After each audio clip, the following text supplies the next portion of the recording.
भारतीय जनता पार्टीमध्ये वैभव खेडेकर यांचा आज पक्षप्रवेश होता, मात्र अद्याप पक्षप्रवेश झालेला नाही। वैभवजी, आपण पक्षप्रवेशासाठी बरेच लोक जमलेले आहेत, नेमकं काय झालं अद्याप पक्षप्रवेश झालेला नाही? मागच्या 4 तारखेला माझा पक्षप्रवेश हा भारतीय जनता पार्टीमध्ये होणार होता, परंतु आदरणीय खासदार नारायणरावजी राणे यांची तब्येत बिघडल्यामुळे आणि ओबीसी आणि मराठा आरक्षणाच्या संवेदनशील परिस्थितीमुळे हा पक्षप्रवेश पुढे ढकलला होता। आजचा माझा पक्षप्रवेश हा होणार होता, परंतु काल प्रदेश कार्यालयावरून मला निरोप आल्यामुळे तुमचा पक्षप्रवेश 100% होणार आहे, फक्त अजून 2 दिवसानंतर होणार आहे अशा पद्धतीने मला काल सांगितलं होतं।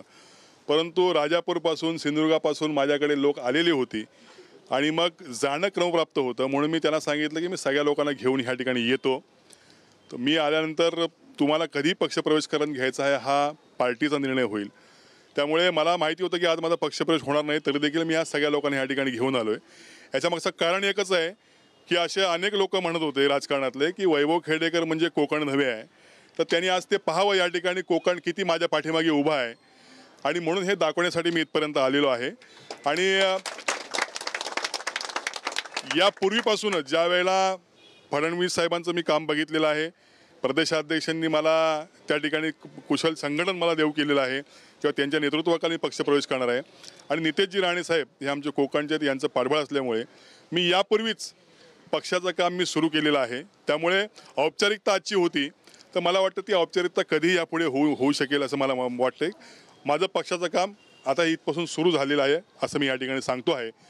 आणि आता आमचे माजी आमदार दळवी साहेब आहेत, माजी आमदार विनयजी नातू आमचे कोकणचे आहेत, यांच्या सगळ्यांच्या प्रयत्नांमुळे आणि दरेकर साहेब आदरणीय प्रवीण दरेकर हे देखील कोकणचे आहेत, यांच्या सांगण्यावरून आता मी प्रदेशाध्यक्ष रवींद्रजी चव्हाण साहेब यांनी आम्हाला प्रमुख लोकांना डोंबिवली येथे बोलवलेलं आहे। मी तिथे जातो आहे, कदाचित त्या ठिकाणी चांगली तुम्हाला आनंदाची बातमी या ठिकाणी मिळू शकेल असं मला या ठिकाणी सांगायचं आहे। काही कारण आत्तापर्यंत सांगण्यात आलेलं आहे काय? कारण 2 वेळा असं झालेलं आहे, आता रवींद्र चव्हाण आपण भेटणार आहात तर ते सांगतील काय नेमकं, पण काही दबाव वगैरे आहेत का वरून, ज्या पक्षातून तुम्ही आले त्यांच्या काही इतर काही दबाव वगैरे आहेत? नाही, असं काय मला सांगता येणार नाही। मी काय आमदार नव्हे, मी काय खासदार नव्हे, मी साधा गल्लीतला कार्यकर्ता आहे। आता माझ्या जर समजा पक्षप्रवेशाला असं काय होत असलं, मला वाटतं ही विरोधकांची मला वाटतं किंवा घाबरले असावे किंवा विरोधकांनी उरात धडकी भरली असावी। मी साधा काय गल्लीतला कार्यकर्ता आहे, मी काय मोठा कार्यकर्ता नाही। परंतु निश्चित एवढं आहे की भारतीय जनता पार्टी आणि वैभव खेडेकर भविष्यामध्ये या सगळ्या जुन्या लोकांना घेऊन या ठिकाणी या कोकणामध्ये कमळ फोडण्याचं काम आम्ही करू। ज्या पद्धतीने मी महाराष्ट्र नवनिर्माण सेनेचं काम या ठिकाणी 20 वर्ष केलं आहे, त्यापेक्षा दुपटीनं मी या ठिकाणी भारतीय जनता पार्टीचं या ठिकाणी काम करीन आणि या कोकणामध्ये जास्तीत जास्त यश मिळवून देण्याचा मी प्रयत्न या ठिकाणी करीन। मोठ्या संख्येने आपल्यासोबत लोक आले होते, जमले आहेत लोक, त्यांना पण काही म्हणाल का? कारण पुढे काय होणार आहे, सर्वांची अपेक्षा हीच आहे की पक्षप्रवेश व्हावा आज।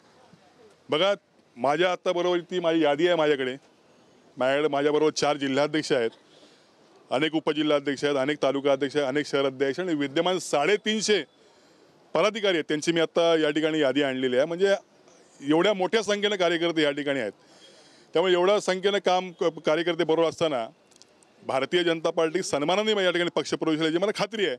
त्यामुळे मी कधीच घाबरलेलं नव्हतो किंवा कधीच मला दुःख झालं नव्हतं। आजचा प्रवेश हा उद्या होईल, परंतु भारतीय जनता पार्टीमध्ये माझा पक्षप्रवेश होईल एवढं मात्र नक्की आहे। तर हे होते वैभव खेडेकरजी, त्यांचं असं म्हणणं आहे की आज पक्षप्रवेश होता, मात्र काही कारणास्तव पक्षप्रवेश झालेला नाही, पण त्यांचा पक्षप्रवेश भाजपमध्ये नक्कीच होणार। आता ते डोंबिवलीला जाणार आहेत आणि भारतीय जनता पार्टीचे जे प्रदेश अध्यक्ष आहेत रवींद्र चव्हाणजी त्यांना भेटणार आहे, तिथून काहीतरी त्यांना गोड बातमी भेटेल अशी त्यांना अपेक्षा आहे। कॅमेरा पर्सन मोहन दुबेसह ब्रिजभान जयस्वार, TV9 मराठी।